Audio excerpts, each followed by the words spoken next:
Everything that you need to become successful is already inside of you. Your job is to release it. So I don't spend money on books that say, follow these 7 steps, because guess what? They're not gonna work.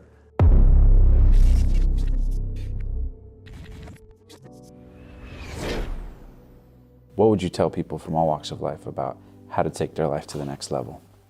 Well, I appreciate that very much, and I think there's so much that's out there, and I would say that the one thing that you need to understand is that you have to be careful what you're listening to and what you're reading, because there's so many quotes, especially with Instagram, social media, Facebook, so many quotes out there that just aren't true.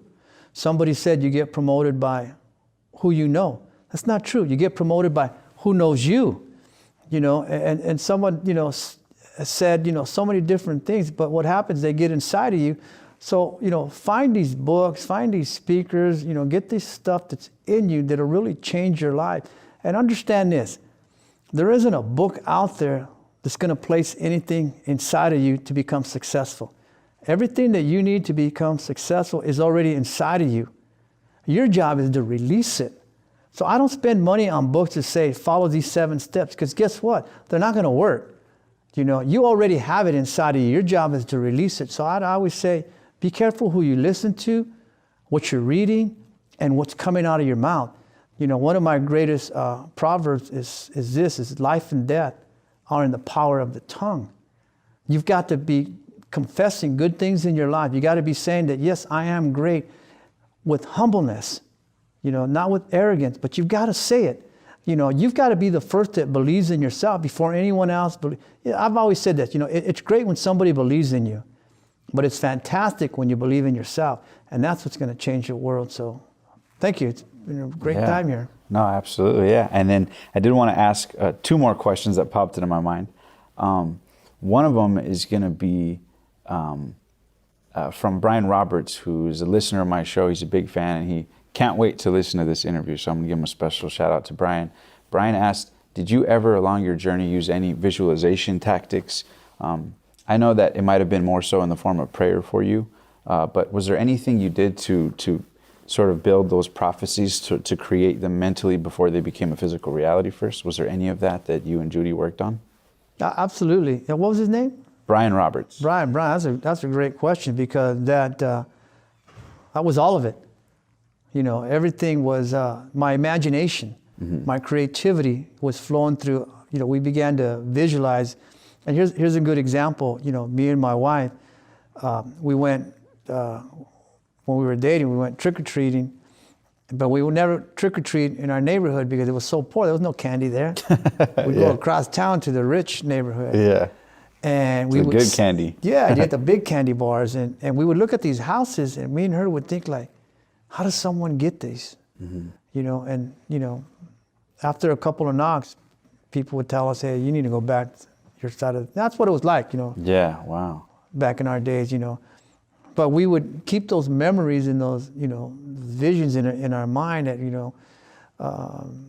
what it was that we wanted out of life. As a matter of fact, we used to, when we were very, very young, we used to write things down, and we would lock them in a little box and not read them for years, for 10 years, and we'd pull them out like, oh, wow, it worked. So we would write things down. That was our way of visualizing, like, what do you want? We want, and again, these are our wants, not our needs. We want a big house. I want a lot of money. I want nice cars. Do I need any of those? No, but I want them. Yes. Put it in perspective. This and that. I want to be this. I want to be that. I want to change. I don't want to be a dummy no more. And I would see myself. I'd see myself in the White House. And I did a presentation on Capitol Hill. I'd see myself shaking hands with the president. I wouldn't tell anybody. I'd be at home in the living room thinking like, okay, these are the things that I did practice. Here comes the president. Yes, sir. Pleasure.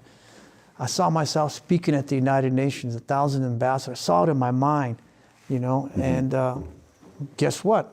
Everything that I saw in my mind, because where does it begin? It begins in the mind. Where does it come out? It comes out the tongue. So I began to see it, then I began to speak it, and everything has come to pass. So that's why today, me and my wife, we're thinking other things. I'm teaching now. Forget about being rich. I'm teaching now, become wealthy. Because rich people still live check to check. Right. The check's bigger. Yeah, but so's the overhead. Yeah, but it's still, wealthy people no longer worry about where it's coming from. It's just coming in. Wealthy people don't have to work anymore. Rich people still do. So go from becoming rich and become wealthy. So we're looking at those things. We're visualizing, helping more people. We're visualizing doing, so many different things. So that's a great question, but it was, it's what changed our life. No, that's beautiful. And then the second question that I had was, what were some of the failures along the way that were hard to overcome, or some of the biggest lessons along the way, right? Because now we know the story and how it panned out great and your impact, but I'm sure that even at a high level of accomplishment, accolades, finances, all that, I'm sure there's still a lot of problems. What were some of the biggest ones you dealt with, and how did you overcome them?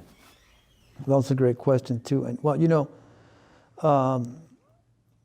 when I first started my career, before I actually became an executive, I never got any of the jobs that I wanted in Frito-Lay.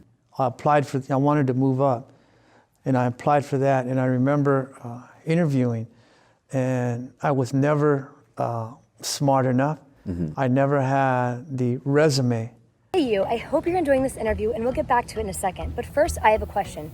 Have you ever seen inspiring content like this and thought to yourself, I would love to share my story, passion, product, service, or business with the world? Well, now's your chance to be interviewed on The Passionate Few. All you have to do is click the link below, fill out a short questionnaire, and if our team thinks you're a great fit, who knows, you could be the next person to be interviewed on The Passionate Few in person or on Zoom. All right, let's get back to the show. Enjoy.